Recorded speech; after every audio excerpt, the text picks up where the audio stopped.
پاکستان فوج کے سابق سربراہ جنرل پرویز مشرف جب فوج میں کامیابیوں کی سیڑھیاں چڑھ رہے تھے تو ایک موقع پر انہیں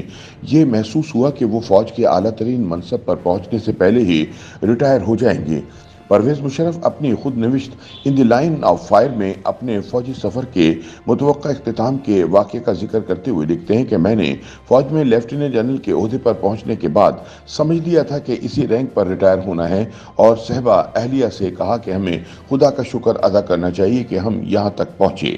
یہ 1997 کی بات ہے جب پاکستان فوج کے سربراہ جنرل جہانگیر کرامت کو نئے چیف آف جنرل اسٹاف کا انتخاب کرنا تھا اور پرویز مشرف کو امید تھی کہ وہ یہ عہدہ حاصل کر لیں گے۔ پرویز مشرف اپنی کتاب میں لکھتے ہیں کہ فوج کے بیشتر افسر یہ سمجھتے تھے کہ اس عہدے کے لیے پرویز مشرف ہی موزوں اور اہل امیدوار ہیں، لیکن انہیں اس وقت حیرانی اور مایوسی ہوئی جب آرمی چیف جنرل جہانگیر کرامت نے لیفٹیننٹ جنرل علی قلی خان خٹک کو CGS مقرر کیا۔ پرویز مشرف کے مطابق جنرل جہانگیر کرامت انہیں ایک منجھا ہوا کمانڈر اور اسٹاف آفیسر قرار دیتے تھے، لیکن جب CGS کے تقرری کا معاملہ آیا تو انہوں نے اس عہدے کے لیے علی قلی خان کا انتخاب کیا، جو اس وقت اشارہ تھا کہ جہانگیر کرامت اپنی ریٹائرمنٹ کے بعد علی قلی خان کو نیا آرمی چیف بنانا چاہتے تھے۔ واضح رہے کہ سینیورٹی لسٹ میں لیفٹیننٹ جنرل علی قلی خان پہلے نمبر پر تھے اور پرویز مشرف کا تیسرا نمبر تھا۔ اس حوالے سے پرویز مشرف اپنی کتاب میں یہ دعویٰ کرتے ہیں کہ سابق army chief general Waheed Kakar نے علی قلی خان کو ذاتی پسندیدگی کی بنیاد پر فائدہ پہنچایا تھا، جس کی وجہ سے وہ سینیورٹی لسٹ میں پہلے نمبر پر آ گئے تھے۔ پرویز مشرف اپنی کتاب میں یہ بھی لکھتے ہیں کہ صدر مملکت کو فوج کا سربراہ مقرر کرنے کا اختیار حاصل ہے اور علی قلی خان صدر فاروق لغاری کے کالج کے زمانے کے ساتھی تھے، اس لیے جنرل جہانگیر کرامت کے بعد علی قلی خان کے آرمی چیف بننے میں کوئی رکاوٹ نہیں تھی۔ 7 اکتوبر 1988 کی شب مجھے وزیر اعظم کے ملٹری سیکرٹری کا فون موصول ہوا اور بتایا کہ وزیر اعظم نواز شریف آپ سے ملاقات کرنا چاہتے ہیں۔ پرویز مشرف اپنی خود نوشت میں لکھتے ہیں کہ انہوں نے فون کرنے والے شخص کو کہا کہ وہ صبح ہوتے ہی اسلام آباد پہنچ جائیں گے۔ یہ اس وقت کی بات ہے جب پرویز مشرف کور کمانڈر منگلہ تھے اور مرکز میں وزیر اعظم نواز شریف کی 2/3 اکثریت کی حامل حکومت تھی۔